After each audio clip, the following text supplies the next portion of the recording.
കവടിയാറിൽ നിന്നും വിജൻ വായന്തോടുകൂടി ചേരുന്നുണ്ട്. വിജൻ ഈ സൂചിപ്പിച്ചതുപോലെ തന്നെ വലിയൊരു ആവേശം തന്നെയാണ് ഈ ഒരു ആറ്റുകാൽ പൊങ്കാല അത് ജനങ്ങളിൽ ഉണ്ടാക്കുന്നത്. ശരിക്കും പറഞ്ഞാൽ അതൊരു ഐക്യത്തിന്റെയും ഒരുമയുടെയും കൂടി ഉത്സവമാണ് ഓരോ ആറ്റുകാൽ പൊങ്കാലയും തന്നെയാണ് ഇത്തരത്തിലുള്ള ഉത്സവങ്ങളെ അത് വേറിട്ട് നിർത്തുന്നത്. എന്താണ് നിലവിലെ കവടിയാറിലെ ഒരു കാഴ്ച എന്ന് പറയുന്നത് വിജൻ?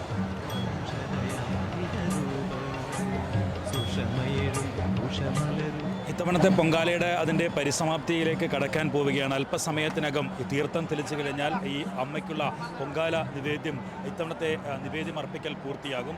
അതിനുള്ള കാത്തിരിപ്പാണ്. എല്ലാവരും അതിനായി തയ്യാറെടുത്ത് നിൽക്കുകയാണ്. ആതിര സൂചിപ്പിച്ചതുപോലെ തന്നെ ഈ ലക്ഷക്കണക്കിന് ആളുകൾ പൊങ്കാല അർപ്പിക്കാൻ എത്തുന്നതിനൊപ്പം അത് കാണാൻ ഒക്കെയായി എത്തുന്നവരുടെ എണ്ണവും വളരെ അധികമാണ് എന്നുള്ളത് തന്നെയാണ്. വിദ്യാർത്ഥികളും യുവജനങ്ങളും ഒക്കെയായി ഇങ്ങനെ അത് കാണാനായി ഈ കവടിയാറിൻ്റെ വീതിയിലൂടെ പ്രധാനപ്പെട്ട വഴിയാണ് തിരുവനന്തപുരത്തെ. ആ കവടിയാറിൻ്റെ വീതിയിലൂടെ ഇങ്ങനെ നടന്നു പോകുന്ന കാഴ്ചയും ഒക്കെ നമുക്ക് കാണാൻ സാധിക്കുന്നു. എന്തായാലും പൊങ്കാല നിവേദ്യത്തിനായിട്ടുള്ള കാത്തിരിപ്പിലേക്ക് കടക്കുന്നു. അതിനുള്ള ഈ പ്രത്യേകം സജ്ജീകരിച്ചിട്ടുള്ള ദേവിയുടെ വിഗ്രഹം ഒക്കെ വെച്ചിട്ടുള്ള ദേവിയുടെ ഫോട്ടോ വെച്ചിട്ടുള്ള ആ സ്ഥലത്ത് അതിൻ്റെ ചെണ്ടവാദ്യങ്ങൾ ഒക്കെ മുഴങ്ങി തുടങ്ങിയിട്ടുണ്ട്. അവിടെ നിന്ന് തീർത്ഥം ഈ ഭാഗത്തേക്കൊക്കെ തളിക്കും. എന്തായാലും ഇത് ഈ ആറ്റുകാൽ ക്ഷേത്രത്തിൽ ആദ്യം തീർത്ഥം തളിച്ച ശേഷമായിരിക്കും ഈ തിരുവനന്തപുരം നഗരത്തിൻ്റെ വിവിധ മേഖലകളിൽ ഉള്ള പൊങ്കാല അടുപ്പുകളിലേക്ക് തീർത്ഥം വന്ന് നിറയുക.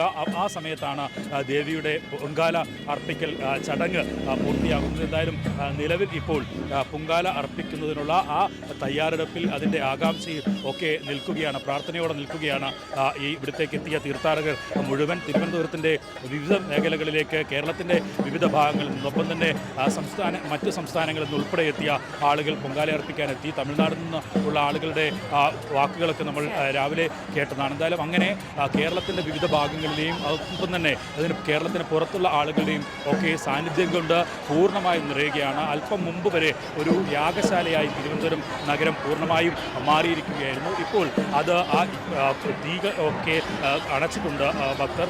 എന്തായാലും അല്പസമയത്തിനകം ഈ തീർത്ഥം വന്ന് നിറയുന്നതോടുകൂടിയാണ് പൊങ്കാല മഹോത്സവത്തിന് ഇത്തവണത്തെ മഹോത്സവത്തിന് നൽകിക്കൊണ്ടിരിക്കുന്നത്.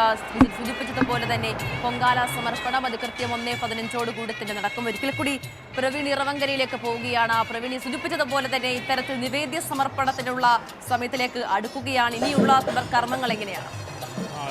നിവേദ്യ സമർപ്പണമാണ് ഏറ്റവും പ്രധാനപ്പെട്ട കാരണം അമ്മയുടെ അനുഗ്രഹം ഈ നേദ്യങ്ങളിലേക്ക് വന്ന് ചേക്കേറുന്ന ഒരു നിമിഷമാണ്.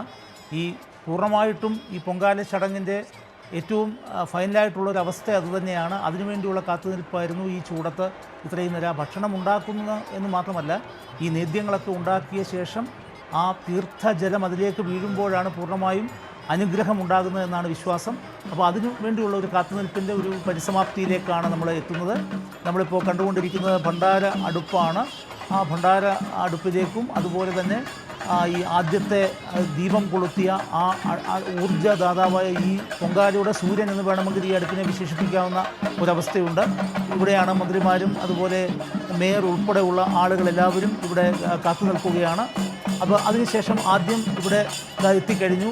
ദേവീ സാന്നിധ്യം ഇവിടെ തീർത്ഥജലമായി എത്തിക്കഴിഞ്ഞു. പരിശുദ്ധമായി ഈ നേദ്യത്തെ പവിത്രീകരിക്കുന്ന ഒരു നിമിഷം. ഇതുവരെ ഇത് മാനവികമായ ഒരു ഭക്ഷണം മാത്രമായിരുന്നു. അതിനുശേഷം ഇത് ദൈവികമായ ഒരു നിവേദ്യമായി മാറുന്ന നിമിഷമാണ്. ആ നിമിഷമാണ് പൊങ്കാലയുടെ ഏറ്റവും മഹത്തായ ഒരു കർമ്മം നടക്കുന്നത്. പ്രധാനപ്പെട്ട ഒരു കർമ്മമാണ്, ഇതിൻ്റെ പരിസമാപ്തിയാണ്. അപ്പോൾ നമ്മൾ കാണുകയാണ് മനോഹരമായ ആ ശംഖിൽ നിന്നും തീർത്ഥജലം ആ ഭണ്ഡാര അടുപ്പിലേക്ക് തളിക്കുന്ന ആ നേദ്യത്തിലേക്ക്, പ്രധാന നേദ്യത്തിലേക്ക് തളിക്കുന്ന ഒരു നിമിഷമാണ് കടന്നു പോകുന്നത്. ഇനി ഇങ്ങനെ ഓരോ പൊങ്കാല അടുപ്പുകളിലുമായി നേദ്യം പകരുന്ന ആ ധന്യ നിമിഷം ആറ്റുകാലമ്മയുടെ പൂർണ്ണമായ ഉത്സവത്തിൻ്റെ പരിസമാപ്തിയിലേക്ക് കടക്കുകയാണ്. ഈ കുംഭമാസത്തിലെ പൂരം നാളിൽ ഇന്ന് പൗർണമിയാണ്.